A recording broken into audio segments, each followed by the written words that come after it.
Welcome everybody. Welcome to HExcelprop Marketing Services Private Limited. Before we begin, don't forget to subscribe, like, comment, and click the bell icon to receive future notifications from our channel. Sale agreement, KYC documents, statement of account from builder, bank loan statement, if applicable. Hey everybody, hope you all are doing good. Welcome to HExcelprop. Let us start today's video.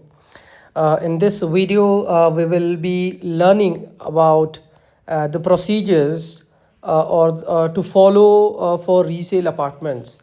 What are the documents that required to be verified from the seller by a buyer, or like what are all documents that seller should keep when he is planning to sell out his apartment in KIDB. I mean, not only in KIDB basically. So since we are in KIDB, we are talking about the Bangalore area. So generally, this is the term where this is the main documents that you should collect it from the seller side. It will be easier for you to verify it, and you can further process with the next step of whatever things which comes. So let us start without wasting anybody's time. So beginning. So this video is specifically about under construction properties or transfer of agreement or non-registered apartments. So how basically this works, and all these things we'll try to learn it. Whatever best possibilities are there from my side, I'll try to give you the more in-depth information about this resale thing. I think today we thought of giving this information. A lot of challenges we have faced recently, and facing difficulty in making understand the buyers. Like these are the only documents required where you can verify it. Additionally, other documents are not at all required. So we will explain you what is the main thing you need to collect it from the seller. So let us first talk about the seller. So as a seller, if any seller who's selling out his apartment before registration or before the handover, 1 year before the handover, so first, three things are very, very important that you should keep it with yourself without losing it. The first is sale agreement with developer, and the second is the statement of account by developer, and the third is the bank loan if you're going with the bank loan statement. If let's assume if you have gone for a loan, and if you have gone for a loan, of course you have to give this keep the bank statement, the loan bank statement with you, so that it will be easier in future. If you're planning to sell out, you can share all these three documents, because these are the main documents which is required even for the buyer to collect it from the sellers, right? We'll talk about it. We'll talk about the procedures, the step by step.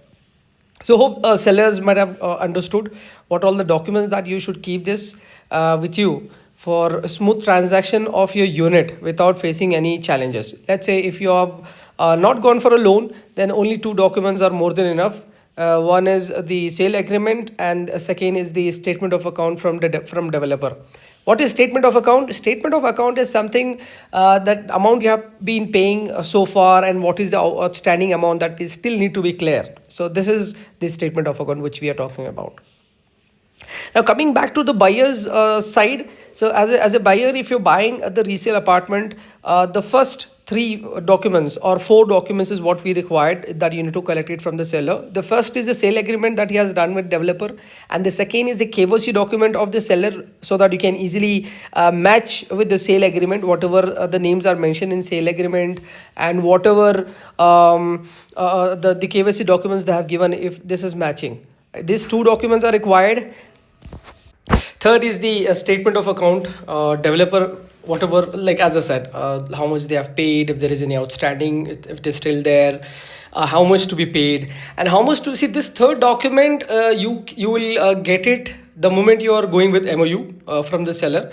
If in case if he has it, he'll share it with you. If in case if you don't have it, then he will be requesting the builder to share the statement of account. The moment he shares with you, you can enter into MOU.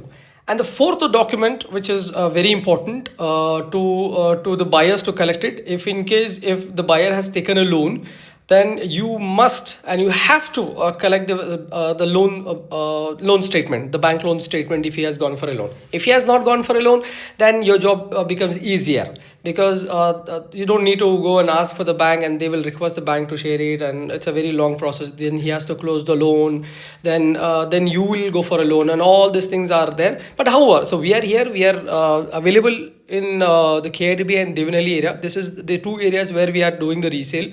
If in case if anybody is interested selling or buying, you may reach out to us. And after collecting these documents, what is the responsibility of a buyer? What he'll do, he will verify all the documents. If everything is matching, then he will go with the MOU. So before collecting these documents, see, seller will not give you documents like that, just chuma. He'll not give you like that, because you have to pay him as a token amount, token amount, to make sure that the opposite seller believes that yes, of course, you're the buyer that he was interested in. So without giving a token amount, no seller nor builder will give you his legal copy or the sale agreement to any buyer. Right, so that's why you have to pay some of the token amount, and then collect the whatever documents you want to collect from the seller. And after collecting it, verification is done, everything is perfect. Now, of course, the next step comes is to go with the MOU. For MOU, there are MOU happens case to case basis, but minimum MOU amount that you need to pay is 1%. This is from the buyer side, I'm saying. 1% you need to pay to seller, and there are some cases where we have collected even 7-8 lakh rupees from the buyer, where he was ready to pay it because opposite seller needs to clear whatever his dues he had. Few of the example in Brigade Orchards, so we did Godrej Royal, also we had some of the cases like this. And let's say if the buyer is not convinced, like I don't want to pay like more than 1 lakh rupees, which is 1%, more than 1 lakh rupees, I don't want to take risk or something like that, then pay 1 lakh rupees, enter into an MOU. So this MOU will be submitted at the builder's office. So what builder will do, he'll create tri-party agreement. So during the tri-party agreement signing, you will be paying the 20% amount of the total value, whatever the value is there, XYZ. So you pay the 20% of the amount of money. After paying the 20% of the amount of money, of course, you have the tri-party agreement with you. If you're going for a loan, submit it to the bank. The bank will have the eligibility. They will check the eligibility and loan approval and other things. We would recommend all the customers to at least have the sanction letter, not the disbursement letter, because disbursement will only happen if you submit the tri-party agreement. It's a request to all the buyers. Because see, we have seen a lot of buyers where unfortunately because of their loan eligibility, they had to cancel. Of course, if you're cancelling, there will be some deduction that will happen. So we would recommend and we would request all the buyers, if in case if you're going for a loan, apply it before entering into the tri-party agreement. At least you will have the satisfaction that you have the loan eligibility. You don't need to worry at all. If the bank is giving an assurance that you will get the approval, sir, it is our responsibility. You just need to give us the tri-party agreement. If that is done, perfectly fine. Then again, it's an easier transaction that can be done.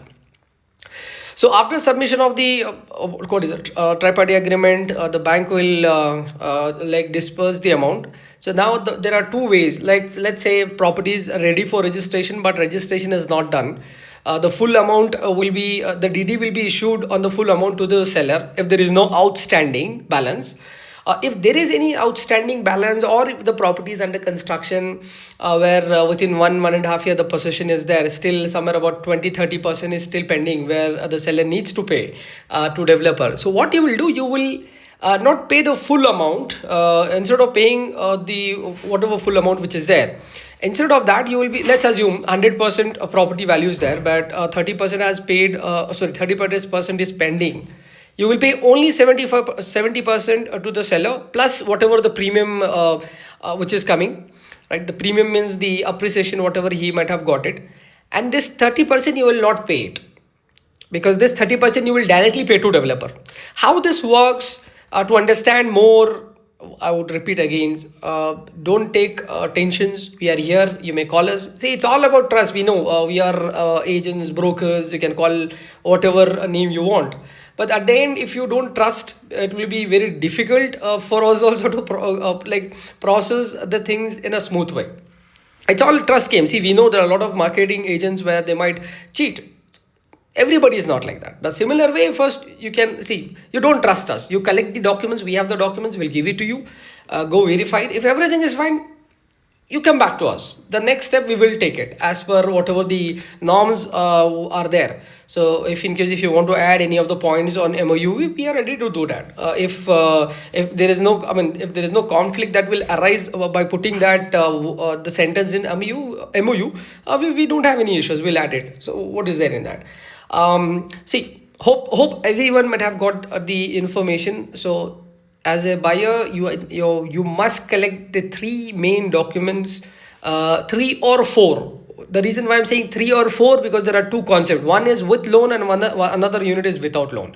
If you're buying without loan, your job is easy. Collect only three documents. That's more than enough, sufficient to verify it. And after all these things, let's say as a seller, now seller, what seller will do? So till now I was explaining you about buyer. So now coming back to the seller's point, seller's duty, the moment he receives the token amount from the buyer, his responsibility is to share all the documents whatever he has. So the moment he shares all the documents to the buyer, and the moment he enters into the MOU, so it is his responsibility after signing the MOU document. I'm repeating, after signing the MOU documents, this is the seller's responsibility to make sure that he is sending an email to the developer, by stating that he is willing to sell out his apartment to so and so, your name and email and all this, whatever the MOU signing names are mentioned, those things will be mentioned in the email, and he'll be sharing it with the developer.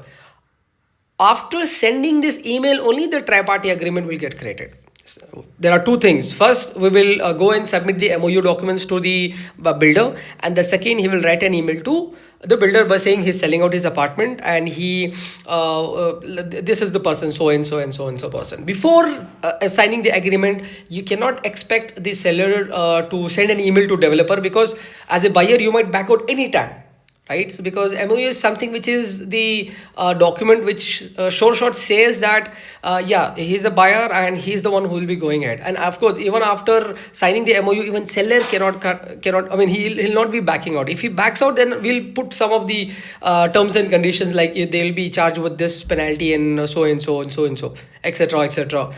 For details you may reach us. That's it. I think we wanted to give these information. And one more thing I forgot. After sending an email, the tri-party agreement signing is done, and now NOC should be issued from the seller side. You will issue an NOC only after receiving the full amount from the buyer.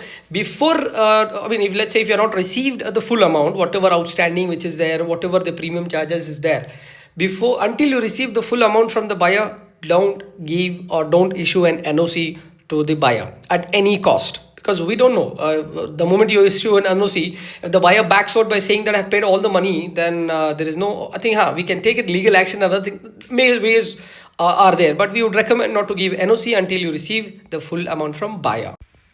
Hope everybody understood the concept, how we need to process the resale apartment, and what are the terms and conditions that we have to look out, and other things. If anyone have any confusion or questions related to this, you may contact us. If there are any buyers who are contacting us, it is our duty and responsibility to make sure every resale unit that you're buying it through us, it will be in a smooth process. It is just you need to cooperate with us on few things. So if that is there, so it will be easier for everybody. So you don't need to take tension. So if you are contacting us, you will be working with HExcelprop Marketing Services Private Limited directly. That's it, everybody. Don't forget to subscribe, share, and comment on our videos if you like our video. Welcome everybody. Welcome to HExcelprop Marketing Services Private Limited. Before we begin, don't forget to subscribe, like, comment, and click the bell icon to receive future notifications from our channel.